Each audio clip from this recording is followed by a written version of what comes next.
আপনি ইউনিক কোনো কিছু করতে চান, আপনি যেহেতু ফার্মাসিস্ট এবং আপনি এই সেক্টরে আছেন, আপনি এগুলো হচ্ছে মেকানিজম ভালো মতো বুঝেন, আপনি নতুন কোনো কিছু করতেছেন, নতুন এমন কোনো কিছু যেটা অন্য কেউ এখন পর্যন্ত ওই রকম ভাবে করছে না বা আপনি দেখছেন না।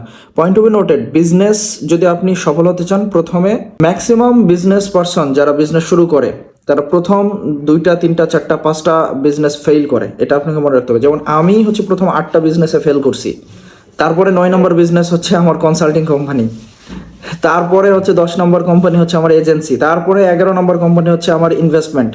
সো আমি কি বোঝাতে পারছি আপনাকে ব্যাপারটা? সব জি, জি। মানে মানে সাহসটা থাকতে হবে, যে ফেইলিউরের সাহসটা থাকতে হবে। আপনাকে স্ট্যাটিস্টিক্সটা আগে দেখতে হবে। স্ট্যাটিস্টিক্স বলছে যে অন অ্যান অ্যাভারেজ একজন মিলিয়নিয়ার অথবা একজন সফল ব্যবসায়ীর মিনিমাম 12টা অ্যাটেম্প্ট নিতে হয়, তাহলে 12টার ভিতরে একটা ওয়ার্কআউট করে।